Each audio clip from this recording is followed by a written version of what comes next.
శ్రీమాత్రే నమః. కష్టాల సమయంలో మనకి ఎవరూ లేరు అని బాధపడుతున్నప్పుడు ఈ నామాన్ని జపిస్తే నేనున్నానంటూ ఆ మాత దిగి వస్తుంది, మనల్ని రక్షిస్తుంది. ఆ నామం ఏంటో మీకు తెలుసా? ఆ నామం గురించి ఇవాళ మనం ఈ వీడియోలో తెలుసుకుందాం. దాని పరమార్థం ఏంటో తెలుసుకుందాం ఈ వీడియోలో. ఓం భక్తరక్షణ దాక్షిణ్య కటాక్షాయై నమో నమః. ఈ నామాన్ని మీరు ఎప్పుడైనా విన్నారా? దీని పూర్తి అర్థం మనం ఈ వీడియోలో తెలుసుకుందాం. మీరు ఈ నామాన్ని విన్నట్లయితే కామెంట్ బాక్స్లో శ్రీమాత్రే నమః అని కామెంట్ చెయ్యండి. భక్త రక్షణ అంటే తన భక్తులని కంటికి రెప్పలాగా కాపాడుకుంటుంది ఆ తల్లి అని అర్థం. దాక్షిణ్య అంటే గొప్పవారు, బీదవారు, మంచివారు, చెడ్డవారు అనే స్వార్థం లేకుండా, అలాగే నిరుపమానమైన కరుణ అంటే ఆమె కరుణకు ఇంకొక ఉపమానమంటూ చెప్పలేం. కటాక్షాయై అంటే అమ్మవారి కంటి చూపు. ఆమె కంటి చూపు చాలు మనని రక్షించడానికి. నమో నమః అంటే అటువంటి ఆ తల్లికి మనసారా వందనాలు అని అర్థం. అంటే దీని పూర్తి భావం, అమ్మా లలితాదేవి, నీ కరుణామయమైన చూపులతోనే భక్తులను రక్షించే నీ పాదాలకు నేను పదే పదే నమస్కారం చేస్తున్నాను అని అర్థం. లలితా సహస్రనామంలో ఎన్నో నామాలున్నాయి. అవన్నీ అమ్మవారి శక్తిని, అందాన్ని, ఆమె లీలలను వర్ణిస్తూ ఉంటాయి.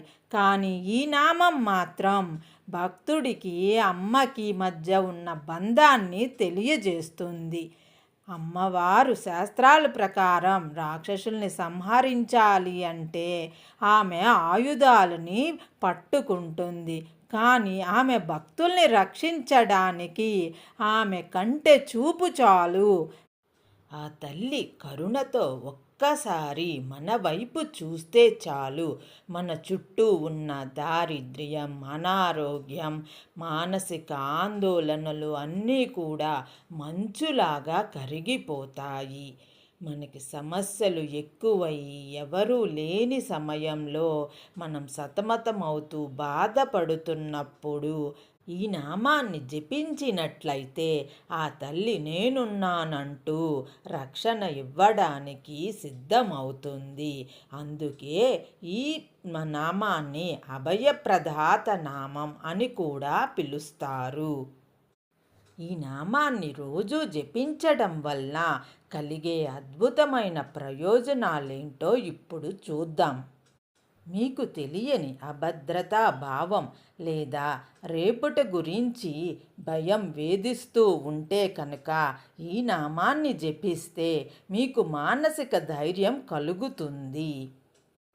మీ ఇంట్లో కానీ ఆఫీస్లో కానీ వాతావరణం అనుకూలంగా లేదు అనిపించినప్పుడు మీరు కనుక ఈ మంత్రాన్ని గట్టిగా జపించినట్లయితే ఈ చుట్టూ ఉన్న వైబ్రేషన్స్ అన్నీ కూడా పాజిటివ్గా మారిపోతాయి.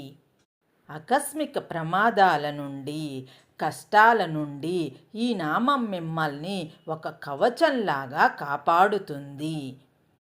మరి ఈ నామాన్ని ఎలా జపించాలి ప్రతిరోజు?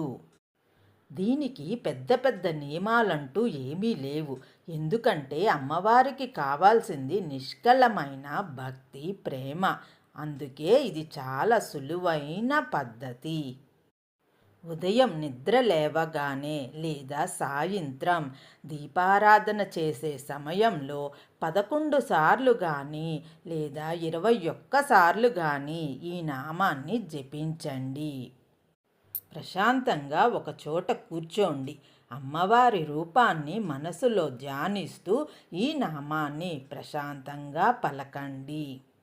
ఈ నామాన్ని పలికేటప్పుడు అమ్మవారుని మీ మనసులో మిమ్మల్నే చూస్తున్నట్లు, మిమ్మల్ని రక్షిస్తున్నట్టు మీ మనసులో బలంగా ఉండాలి. భగవంతుడి అనుగ్రహం దూరంగా ఎక్కడో లేదు, మన నమ్మకంలోనే ఉంటుంది. మనం ఎప్పుడైతే గట్టిగా నమ్ముతామో అప్పుడే మనకి అమ్మ అనుగ్రహం కలుగుతుంది. ఈ రోజు నుండి ఈ నామాన్ని మీ జీవితంలో ఒక భాగంగా చేసుకుని ప్రతిరోజు ఈ నామాన్ని జపించండి. దాని వలన కలిగే మార్పు మీరే గమనిస్తారు. ఈ నామం మీ జీవితంలో మానసిక ప్రశాంతనివ్వాలని కోరుకుంటున్నాను. మీ బంధువులు, స్నేహితులు, మీ చుట్టూ ఉన్నవారిలో ఎవరికైనా సమస్యలు ఉన్నప్పుడు ఈ వీడియోని షేర్ చెయ్యండి. నా ఎక్స్ప్లెనేషన్ నచ్చితే ఒక లైక్ చెయ్యండి. మరిన్ని విషయాల కోసం ఈ ఛానల్ని సబ్స్క్రైబ్ చేసుకోండి. కామెంట్ బాక్స్లో శ్రీమాత్రే నమః అని టైప్ చేసి మీ భక్తిని చాటుకోండి.